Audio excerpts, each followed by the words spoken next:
मुझे अब कोई रिग्रेट्स नहीं है, क्योंकि मुझे पता है मैंने अपना बेस्ट दिया है। मेरा दिल प्योर था, मेरा इंटेंशन कभी गलत नहीं था। मैंने अपना पार्ट ऑनेस्टली निभाया है, और बाकी जो हुआ वो मेरे कंट्रोल में नहीं था। আসসালামু আলাইকুম বিউটিফুল পিপল, আপনারা সবাই কেমন আছেন? আশা করি অনেক অনেক ভালো আছেন। আজকে আমি চলে যাচ্ছিলাম রোঙামারিতে। তো আজকে আমি যাচ্ছি, কোথায় যাচ্ছি এবং কি করতেছি সেটা আপনাদেরকে পরে বলবো শেষে।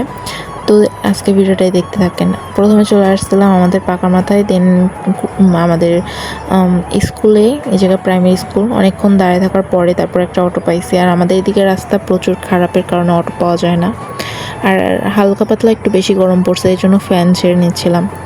আজকে কেন জানি আমার হাতটা প্রচুর ভালো লাগতেছিল নিজের কাছে, বলতে পারি না কেন। আর বিশেষ করে আন্টিটা দেওয়ার জন্য আর কি। তারপরে দেখতেছেন এই জায়গায় আর্জেন্টিনার একটা পতাকা দেখলাম, অনেক ভালো লাগলো আর কি। আর তারপর এইখানে নেমে ভাইয়ের দোকানে চলে গেলাম। দেন আমি যাচ্ছি হসপিটালে, মাহবুব ক্লিনিকে।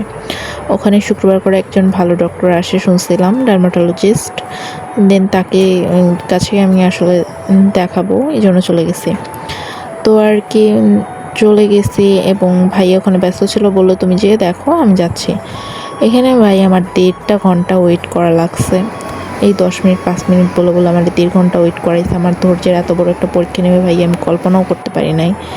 যাই হোক, ভাইয়া তো আর এমনি এমনি ওয়েট করে নাই, ভাইয়ার দোকানে কাস্টমার ছিল, তার জন্য আসতে পারে নাই, কোনো ব্যাপার না। তারপর আমি ওখানে বললাম আমি আসতেছি। দেন ভাইয়ের দোকানে যেয়ে দেখি যে কাস্টমারের অভাব নেই। যাই হোক, আলহামদুলিল্লাহ, মাশাআল্লাহ।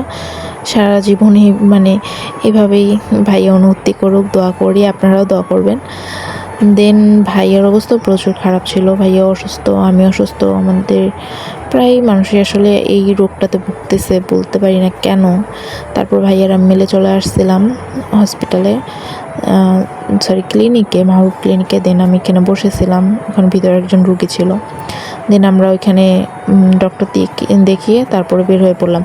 আর আমার একটা প্রেসক্রিপশনে আসলে একটা জিনিস খারাপ লাগে, যে আমরা আসলে ওষুধটা লিখে নিয়েছি, এটার ছবি উঠে রাখার কি মানে হয়?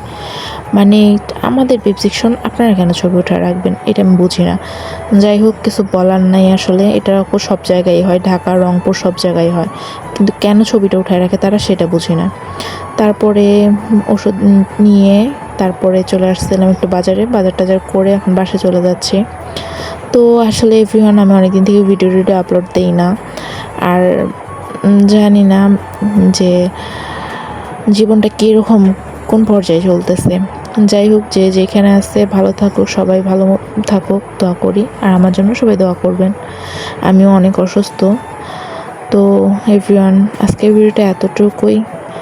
জানি আমার ভিডিওগুলো ভালো না বা ভালো, আমি বলতে পারি না আমি কীরকম ভিডিও বানাই, এখানে কিছু শিক্ষণীয় আছে কি নাই এইটাও বলতে পারি না আমি।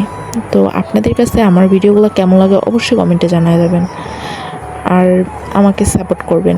আল্লাহ হাফেজ। এই কথাটা কখনো বলি না আসলে, কীরকম জানি লাগে। যাই হোক, আল্লাহ হাফেজ। আজকে ভিডিওটা এতটুকুই।